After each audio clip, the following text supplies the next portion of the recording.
Hey, what's up, guys? So, I found something very interesting with the throwing knives in Battlefield 6. Before we get to a little demonstration, brief history about myself. My name is Eddie the Blade. I have over 6,000 hours in Battlefield 2042, about 15,000 hours across all Battlefield titles from Bad Company 2. 5,000 of those hours for 2042 alone is with the throwing knives. I have some of the longest kills recorded in the game, the longest kill streaks with no deaths ever in the game. I'd say fairly versed in the throwing knife game for Battlefield.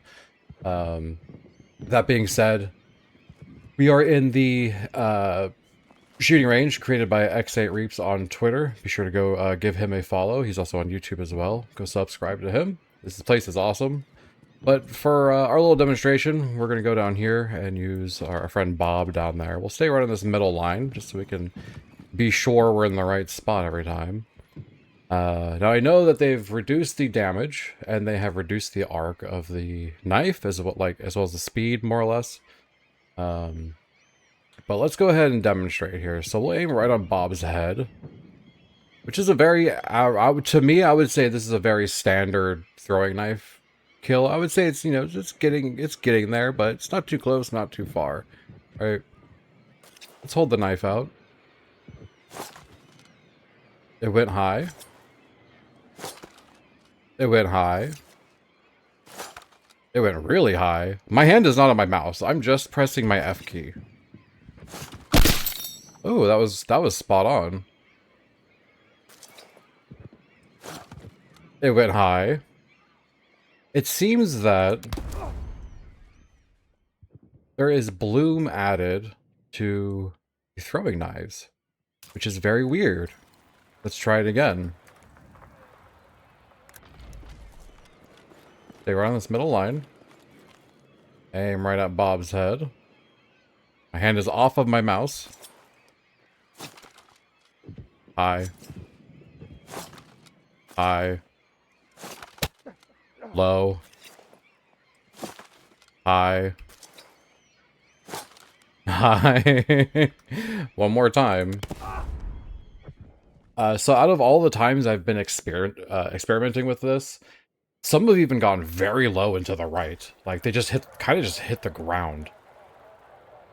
It's very, very weird.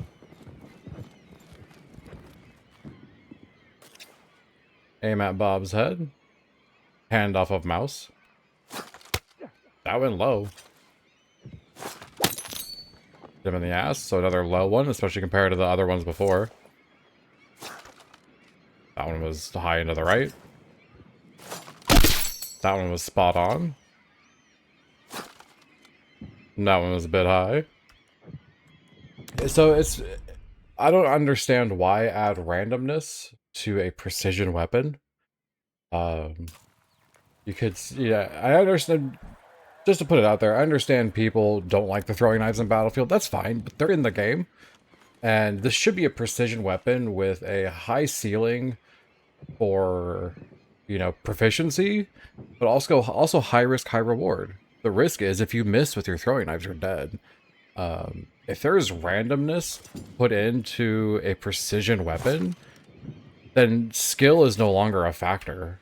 It just eliminates all forms of fun, all forms of skill, all forms of learning.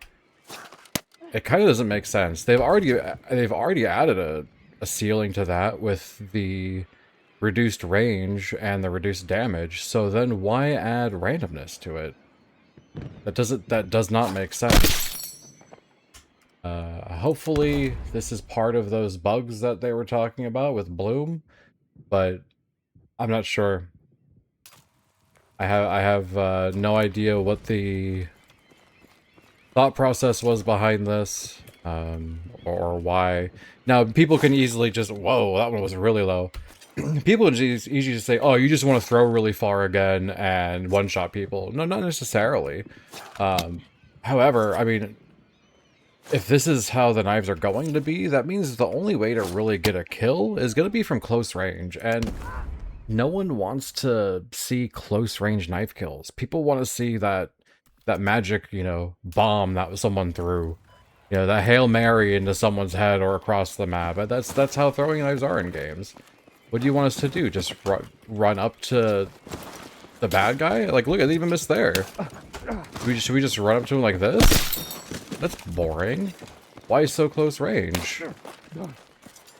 And even at this range, like, sometimes they just go absolutely crazy. It's kind of unfortunate. With 2042, you had a small but very passionate and growing throwing knife community. People liked the difficulty in using them. Look at this. Look at this. And just, you know, something extra to do in the game. So I don't know. I don't know what, why, how. It's very weird. There's another low one. There's another low one. That one was really high. Really high again. Dice, all you guys need to do is, even if you want to keep some spread on the knives, just make that smaller. Like, the range of spread on these things is like 6 feet. It's crazy. Think of throwing knives as close range sniping. And the same thing. What if your sniper rifles had a spread of 6 feet or more? The community would lose their minds. Okay? This is the same thing. If you don't want to have, you know, one-shots and you want a smaller arc, that's fine. Keep the damage, keep the speed as they are, but make them more accurate. Hit him in the knee. I was a soldier like you, and I took a knife to the knee.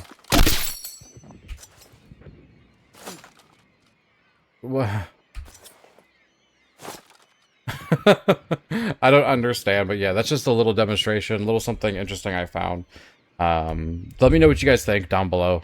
I understand people don't like the throwing knives, but they're in the game, and if they're in the game, they should be a little bit more correct and at least a little more traditional in terms of a throwing knife in a video game. I don't know. If you want to compare it to reality, I mean, amateurs can throw faster and hit more accurately in their backyards. Look up videos on YouTube. People do it on there all the time. People just yeet steel across their backyard into like ping pong balls and stuff consistently, and those are not professionals. So, with this being in the game, I don't know. It's confusing. It's weird. People are coming to me asking questions, and I'm gonna have a lot of work to do explaining how the hell we overcome this and try to figure this out. But that's my little demonstration. I'm sorry the video is kind of awful, but there you go. Much love. Take it easy. Bye.